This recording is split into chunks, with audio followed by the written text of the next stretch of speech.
সব মামলা শেষ হলেই তারেক রহমান অল্প সময়ের মধ্যে দেশে ফিরবেন বলে জানিয়েছেন বিএনপি মহাসচিব মির্জা ফখরুল ইসলাম আলমগীর। তিনি বলেছেন, সংস্কারকে অর্থবহ করতে নির্বাচিত সংসদের বিকল্প নেই। আর এক অনুষ্ঠানে বিএনপি স্থায়ী কমিটির সদস্য মেজর হাফিজ বলেন, জামাত ইসলামী ৭১-এর কৃতকর্মের জন্য ক্ষমা না চেয়ে তার বৈধতা দেওয়ার চেষ্টা করছে। হাবিব রহমানের প্রতিবেদন। আওয়ামী লীগের রাজনৈতিক প্রতিহিংসায় মিথ্যা মামলার শিকার হয়েছেন বিএনপির ভারপ্রাপ্ত চেয়ারম্যান তারেক রহমান। দেশেও আসতে দেওয়া হয়নি তাকে।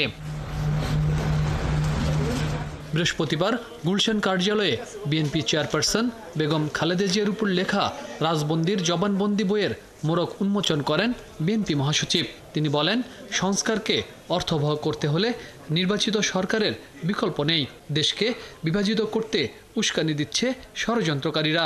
ষড়যন্ত্র মোকাবেলায় ঐক্যের বিকল্প নেই বলেও জানান তিনি। বিভক্তির রাজনীতি যেন আমরা না করি। এখন যেটা প্রয়োজন, সবচেয়ে বেশি প্রয়োজন, দেশকে বাঁচানোর জন্য, গণতন্ত্রকে ফিরে পাওয়ার জন্য ঐক্য। স্ট্রাকচার তৈরি করার সংস্কার অবশ্যই লাগবে, কিন্তু সেই সংস্কারটার যে পেছনে যে শক্তিটা লাগবে সেটা হচ্ছে একটা নির্বাচিত পার্লামেন্ট, নির্বাচিত সরকার। মির্জা ফখরুল বলেন, রাজনৈতিক প্রতিহিংসার শিকার হয়েছেন তারেক রহমান।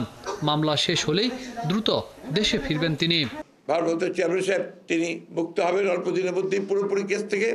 তিনিও এসে আমাদের মাঝে উপস্থিত হবেন ইনশাআল্লাহ। প্রেস ক্লাবে আরেক অনুষ্ঠানে বিএনপির স্থায়ী কমিটির সদস্য মেজর অবসরপ্রাপ্ত হাফিজ উদ্দিন বলেন, জামায়াতে ইসলামীকে বিএনপি সবসময় সহমর্মিতা দেখিয়েছে।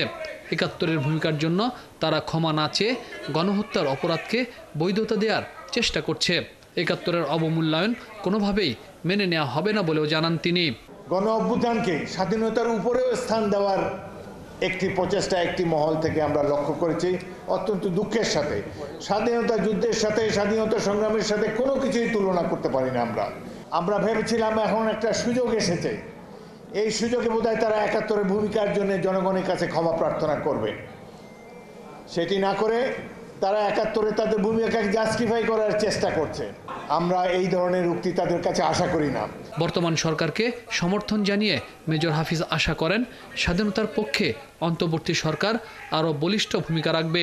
এই দেশের মালিক জনগণ, আগামী দিনেও জনগণ থাকবে। হাবিব রহমান, ৭১, ঢাকা।